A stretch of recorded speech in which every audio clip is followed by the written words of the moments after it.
Hello, and welcome to the Capitol Report on NTD Television. I'm Steve Lance. For the first time in history, a former president is facing criminal charges.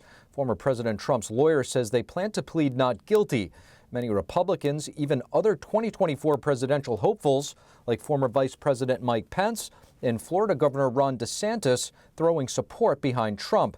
Meantime, Democrats stick to the message that no one is above the law, while the White House falls silent. NTD's Melina Wisecup has the story. Details of the specific charges remain under seal, but former President Trump's lawyers dismissing the case say they plan to plead not guilty. We'll go in there and we'll proceed to see a judge at some point, plead not guilty, start talking about filing motions, which we will do immediately. The allegations are that the former president gave $130,000 in illegal payments to an adult film actress during his 2016 campaign.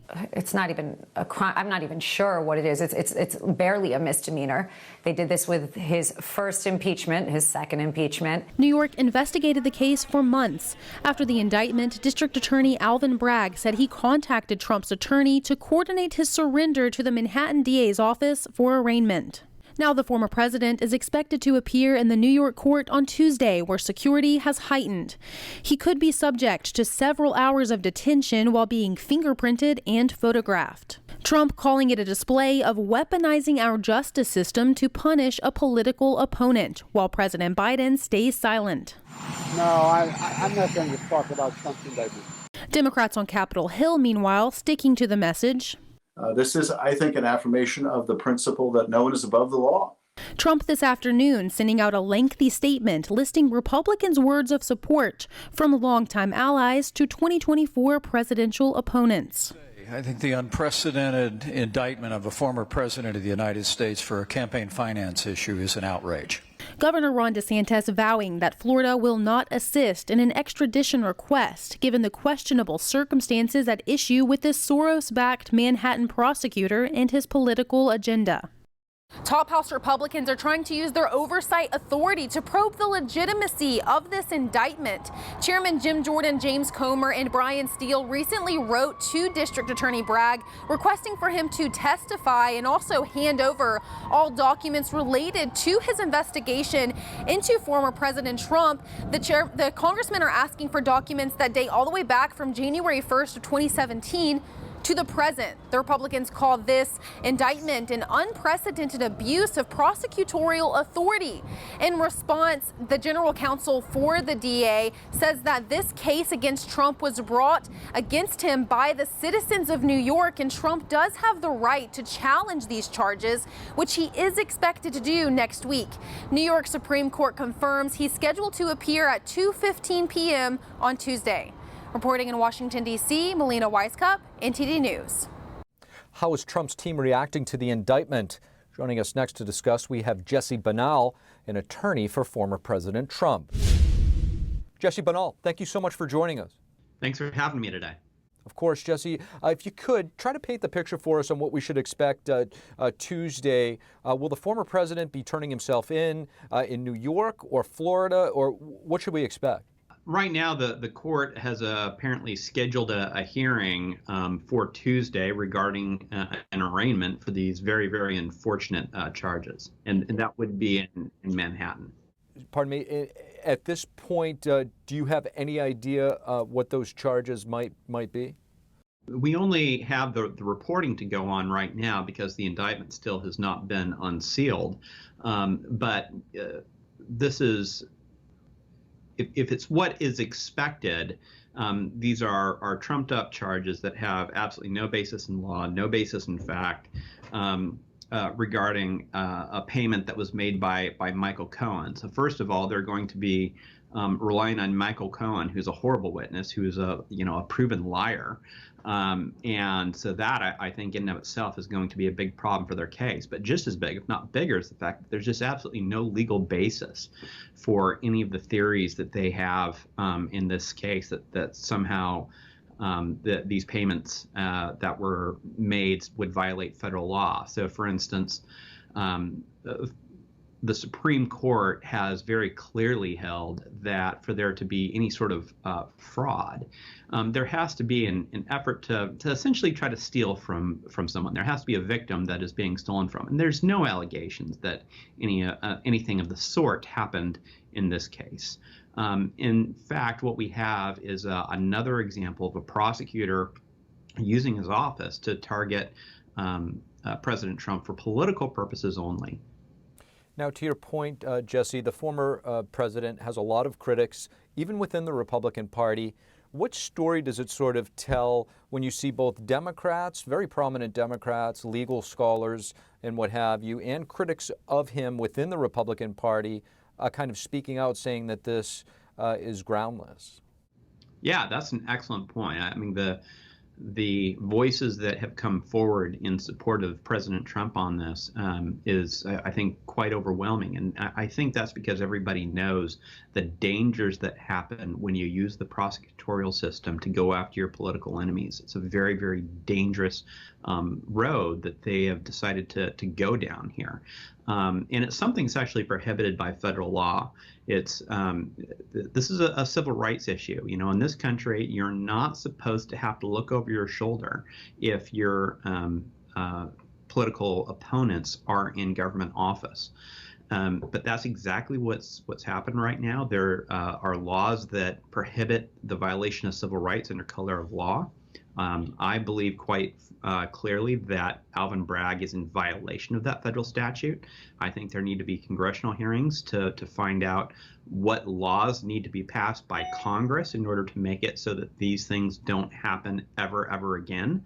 I think that any federal funding right now that's being given to the district attorney's office in New York needs to be pulled, because we cannot be giving federal taxpayer money to a district attorney's office who is going around using his office as a political tool to violate people's civil rights.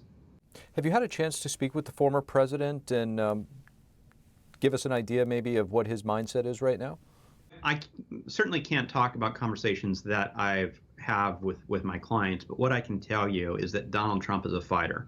Donald Trump is someone who is always going to rise up to the challenge because he knows that the only way to deal with a bully like Alvin Bragg is to go toe-to-toe with him. And I have no doubt that he is up to the challenge on this. That he is going to mount a vigorous defense. And even though this case is obviously being brought in a place like Manhattan, where the district attorney is banking on a biased jury, I truly believe that they're going to put together a great case, and that ultimately Donald Trump's going to be vindicated. Attorney for the former president, Jesse Binnal, thank you so much for joining us. Thank you for having me. And to further discuss President Trump's indictment, what he thinks the implications are for the 2024 election, we have Dr. Steven Allan, Vice Chairman of the Conservative Caucus. Dr. Steven Allan, thank you so much for joining us. Good to be with you. Former President Trump's indictment last night, what are your thoughts, and do you think that this may ultimately serve the purpose of energizing the Trump base? I think this shows everybody what's really at stake.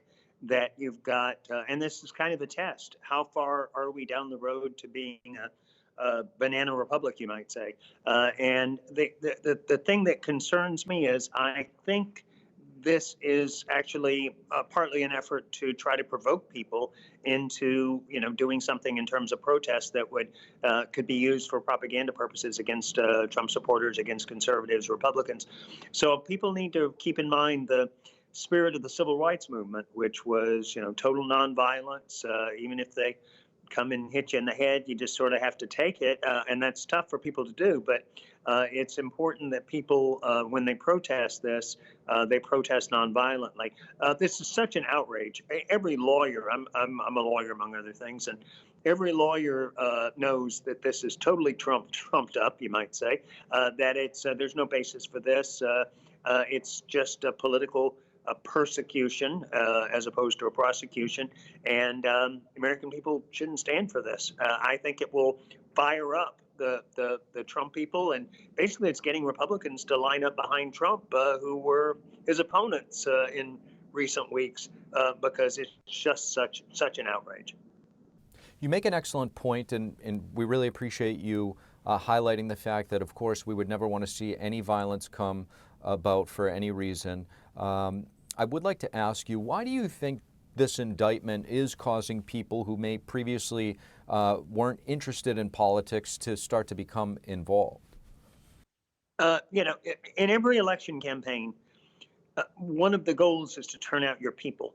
And what you find is that a frustratingly low percentage of your own voters will actually show up to the polls. And an election is often determined just by which side has the bigger turnout, which side is more fired up. I think this obvious injustice, we're talking about things that where the statute of limitations had run, where it's a misdemeanor instead of a felony, where Hillary Clinton had done exactly the same thing that Trump is accused of and paid a fine. And that was the end of it. You go through the list, there's just no basis for this prosecution, except that the district attorney was elected promising to do this. So he came up with a way of doing it.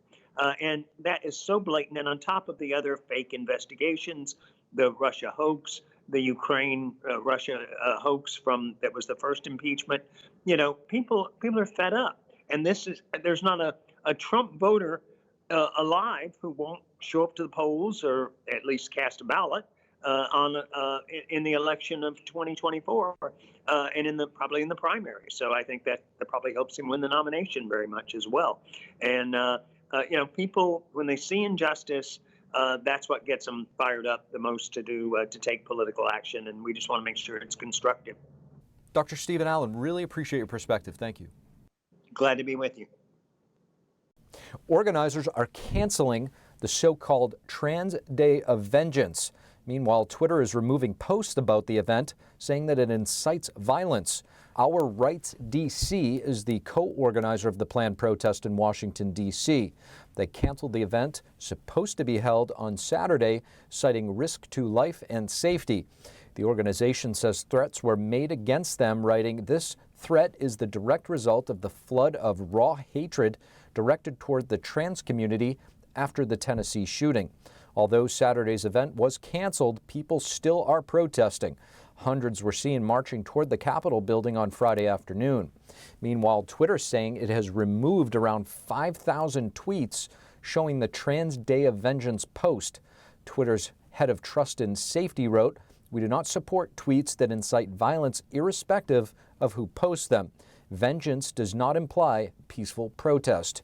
Our Rights DC reportedly condemning the shooting in Tennessee and saying that vengeance means fighting back with vehemence. Thank you for watching the Capitol Report. If you want to see our full broadcast, check us out at epochtv.com.